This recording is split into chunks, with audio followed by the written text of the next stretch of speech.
cari fratelli e sorelle. হাজার হাজার মানুষের সামনে শেষবারের জন্য ফিলিস্তিনের গাজায় যুদ্ধবিরতির জন্য আহ্বান করলেন। ক্ষুধার্ত ফিলিস্তিনিদের পাশে দাঁড়াতে সবাইকে এগিয়ে আসতে বললেন। পোপের পক্ষ থেকে এই বাণী পাঠ করলেন তারই একজন সহকারী। মৃত্যুর আগে আবারও মানবিক দৃষ্টিভঙ্গির পরিচয় দিলেন ক্যাথলিক খ্রিস্টানদের সর্বোচ্চ ধর্মগুরু পোপ ফ্রান্সিস। সোমবার ৮৮ বছর বয়সে ভ্যাটিকানের কাসা সান্টা মার্টায় তার বাসভবনে মারা যান এই ধর্মগুরু। মৃত্যুর একদিন আগে ইস্টার সানডে উপলক্ষে ধর্মবর্ণ নির্বিশেষে সবার জন্য আশীর্বাদ কামনা করেন পোপ ফ্রান্সিস। গাজায় জিম্মি মুক্তি ও নিরীহ ফিলিস্তিনেরও ছিল তারই অংশ। দীর্ঘদিন ফুসফুস সহ নানা জটিলতায় ভুগছিলেন খ্রিস্টানদের এই সর্বোচ্চ ধর্মগুরু। নিউমোনিয়ায় আক্রান্ত পোপ ফ্রান্সিসকে এবছরের 14 ফেব্রুয়ারি ইতালির রোমে একটি হাসপাতালে ভর্তি করা হয়েছিল। পরে বেশ কয়েকবার তার শারীরিক অবস্থা বেশ গুরুতর পর্যায়ে চলে যায়। এমনকি শ্বাস প্রশ্বাস সংক্রান্ত জটিলতার কারণে ভেন্টিলেশনে রাখা হয়েছিল তাকে। কদিন আগে হাসপাতাল থেকে বাড়ি ফিরলেও শেষ পর্যন্ত মৃত্যুর কাছে আত্মসমর্পণ করতে হয় তাকে। 1936 সালে 17 ডিসেম্বর জন্ম পোপ ফ্রান্সিসের আগের নাম জর্জ মারিও বারগোগ্লিও।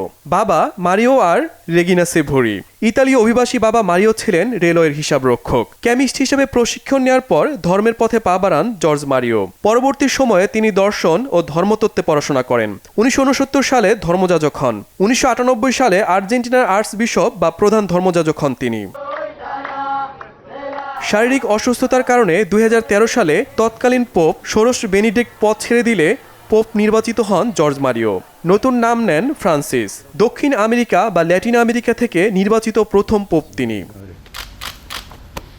ধর্মযাজকের হাতে যৌন নির্যাতনের শিকার ব্যক্তিদের কাছে আনুষ্ঠানিক ক্ষমা চেয়ে তিনি সমালোচিত হয়েছিলেন। সমলিঙ্গের যুগলদের আশীর্বাদ করতে রোমান ক্যাথলিক যাজকদের অনুমতি দিয়েছিলেন পোপ ফ্রান্সিস। সমকামী, উভকামী ও রূপান্তরকামী সহ সবার জন্য ক্যাথলিক গির্জা উন্মুক্ত করেছিলেন তিনি। নিয়ম নীতি মেনে গির্জায় এসে প্রার্থনা করার অনুমতি পায় তারা। বিনয়ী ভঙ্গি এবং দরিদ্রদের প্রতি ভালোবাসার মাধ্যমে বিশ্বকে মুগ্ধ করেছিলেন পোপ ফ্রান্সিস। ক্যাথলিক গির্জার বেশ কিছু উদারনীতি ও সংস্কারের জন্য পোপ ফ্রান্সিস চিরস্মরণীয় হয়ে থাকবেন। খ্রিস্টান সহ অন্য ধর্মের মানুষের মধ্যে ঐক্য ছিল তার আজীবনের লালিত স্বপ্ন। Shahid Arafat, Bangla vision news desk.